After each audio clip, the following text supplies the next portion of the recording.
Welcome to ActiveLab. Today is a special podcast celebrating 626 Day. I'm Andrea. I'm Alina. I'm Alex. And I'm Carly. And this is ActiveLab, the ActiveSGV podcast. Celebrating all things and all stories in the San Gabriel Valley. Wow, we have a new tagline. Today we are coming to you live from Peck Road Park, or the long name? Peck Water Conservation Park. Okay. Peck Road Water Conservation Park. I've never said it out loud Peck before. Road Water Conservation Park. Happy 626 Day. Today we're celebrating by going to a bunch of our favorite places and hanging out in the 626. So we started off our day at Matilija Lending Library in El Monte, right off of the Valley Mall. It's a really incredible community space and third space that is uplifting BIPOC authors for our community, and they also do a lot of really fantastic programming. So check them out if you're in the area. And then we went to Burritos La Palma, Michelin-rated burritos in El Monte. We were going to bring them to the park, but it is very hot, and we were very hungry, so we ate them there. And now we're kind of digesting and chilling at the park. After this, we'll be going to Savers, try to find some good furniture, maybe some clothes. Yeah. I feel like, there's so many things that you can do in the SGV and the 626 area that it's impossible to do them all in one day. But what are some of your favorite ways to spend a day in the 626?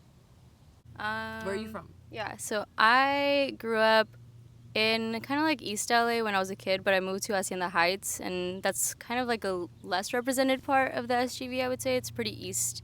It's almost like on the border of like Whittier, Orange County area.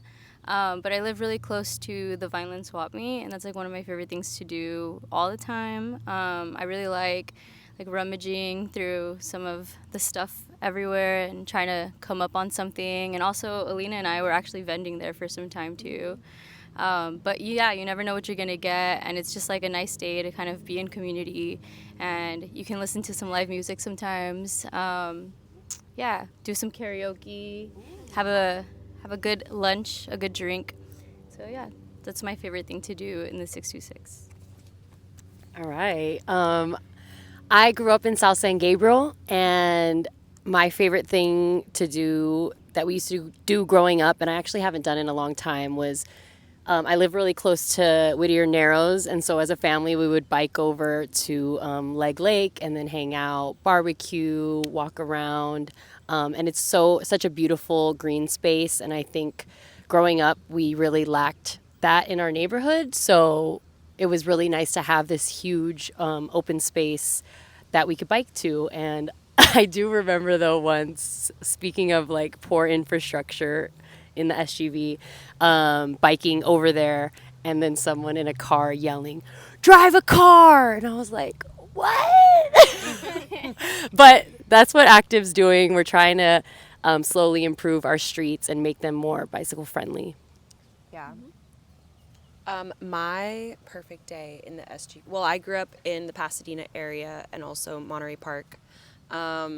So I think my perfect day would start with a hike in the San Gabriel Mountains, nice and early before it gets hot. If I go with my dad, he always makes me run, so it becomes a trail run. But if I go by myself, it's just a hike. But yeah, a nice little run or hike through the trails, and then grabbing breakfast, maybe somewhere in Altadena, like Millie's Cafe is always a favorite. And then maybe I would go to the Huntington Library. Is always a really beautiful, peaceful way to spend the day. And then in the evening, I would jet over to Monterey Park and grab some food near my grandma's house. There's endless amounts of delicious options, so that's what I would do. Okay, so I grew up kind of like on the border between El Monte and Rosemead. And then in high school, I moved to Rosemead. So I've got a good like mix of both sides. And I would say my favorite day in the 626 looks like getting like a tea or boba first. And then I also really like going to Daiso. I love Good call. Daiso. I don't know. It's so good. It's kind of like thrift shopping to me also because you never know what you'll find. Yeah. And they always just have like the cutest stuff. I love cute stuff like that. So Daiso for sure. And then Savers, thrifting, and getting some tacos at Ix Taco too. Yeah, I've been there plenty of times for sure. Yeah, I think that's like my perfect day. And I'll add that I would end my day. I don't care if it's 100 degrees. I'm going to Golden Deli and I'm getting pho. Or like a bun bowl. Their noodle bowls are so good and like nice for same vibes, but not soup. Yeah. Yeah, that being said, I think just hearing everyone's different ideal days in their little pockets of the SGV, it's just so cool how blessed we are to live in such a vibrant and diverse community with so many different options. Yeah, and actually, I mean, we just like grew up in it, so we didn't really like realize it, but people literally travel from all over the world to eat food in the SGV. Like, people really come from all over, from the UK, from Europe, everywhere, just to try all the different types of amazing cuisines and restaurants we have. So we're pretty lucky for that. Yeah. It also makes it kind of hard to like try other places because Yeah. we've been spoiled with like the best since like childhood. That's you true. know? Yeah. I remember I went to, when I lived in Colorado for a while, and I just like thought that food was like always at that level. Like we've just been so exposed to the best that when I would go places in Colorado, it was either impossible to find more unique styles of cuisine, or if they had it, it just like wasn't it. It wasn't that great. So yeah, we're pretty lucky.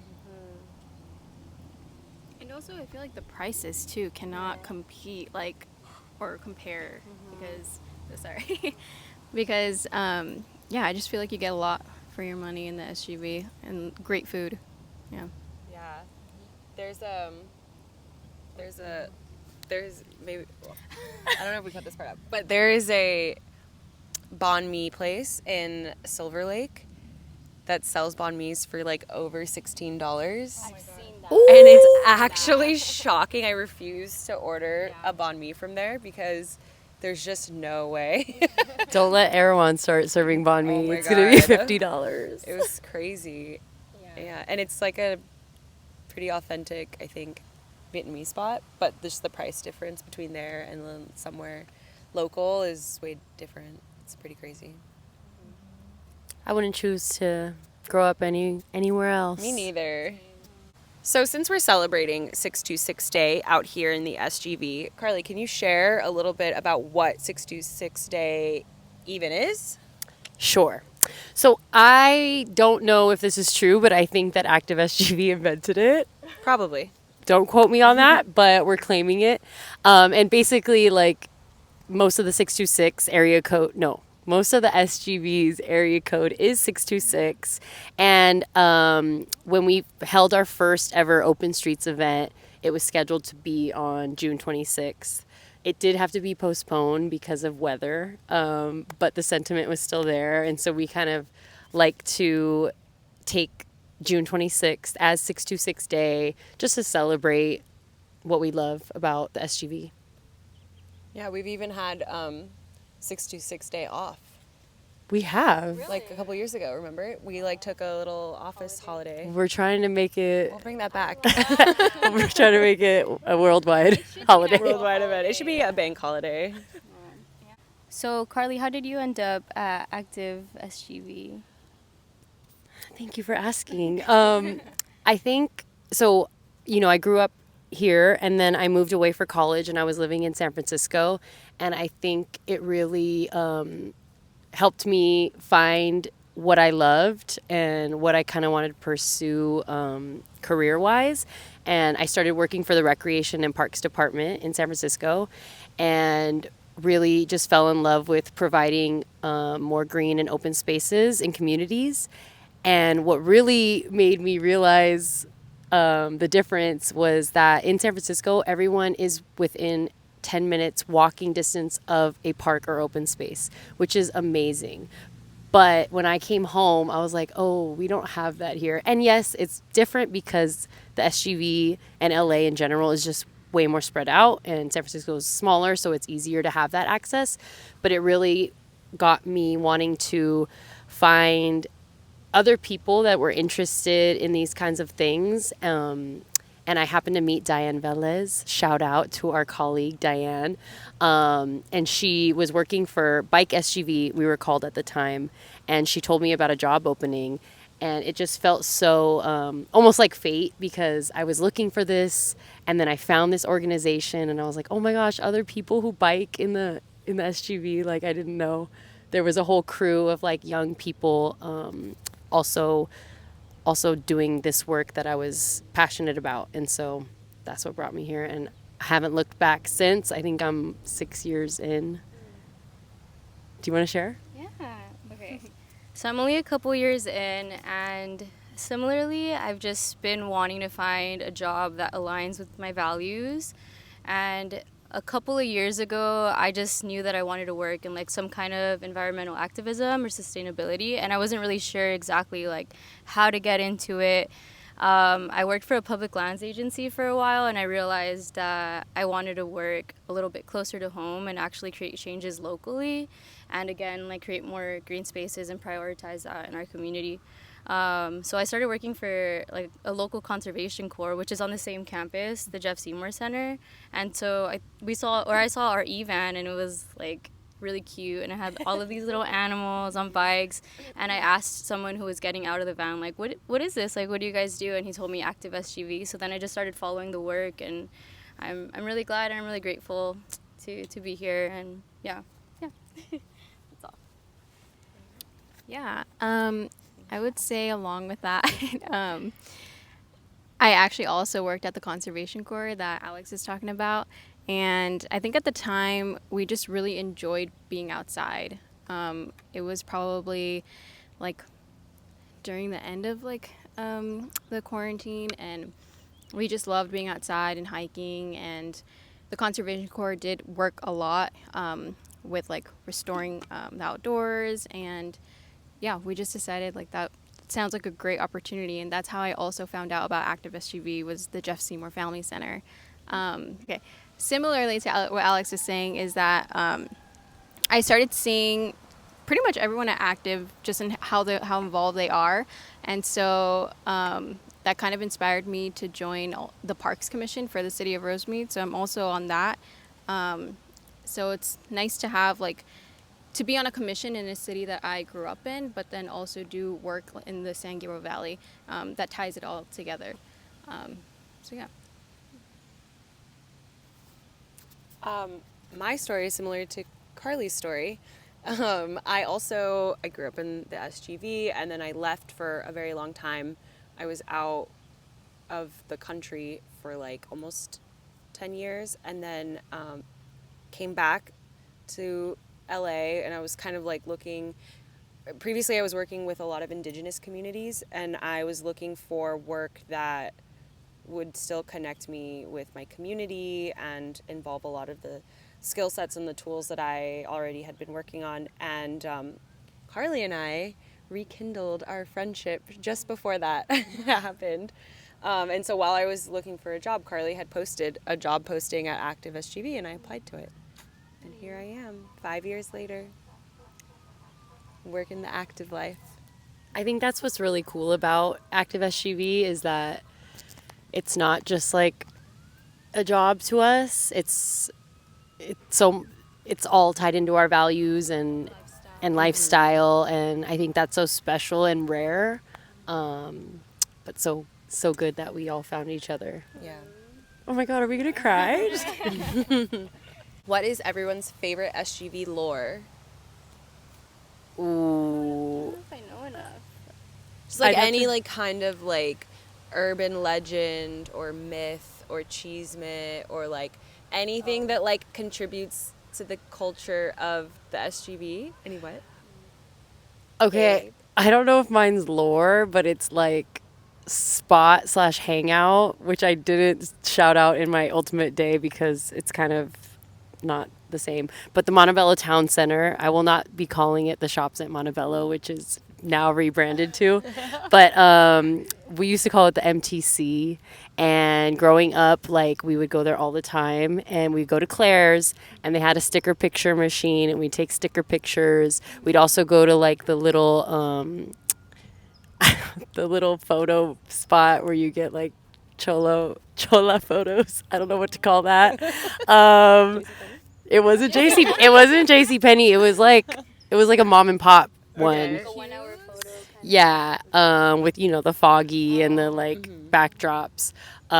So my lore is just like spending all my time at the Montebello Town Center. Cute. I guess I don't know if this is lore, but Fergie went to like my Oh, yeah. what is that called? Like not what is that rival? Like my rival high school. Okay. Yeah, she went to Wilson High. I went to Los Altos High School, and it was just From a, La Habra, right? she's from Hacienda Heights. Oh, Hacienda Heights, Fergalicious Heights. Delicious Heights. Yeah. Okay, I actually want to talk about something that relates to that, but basically Taboo from the Black Eyed Peas. He also grew up in Rosemead, I believe so. Yeah, in I went Rosemead. to his son's birthday party. Really? No. Wait, the high school? Yeah. Okay, Yeah. because and I got to meet him at the middle school graduation. Yeah. Yeah. Yeah, it's crazy. That's pretty That's cool. funny. That wraps up our podcast for today. Thanks for celebrating 626 Day with us, and we'll see you next time. Bye. Bye.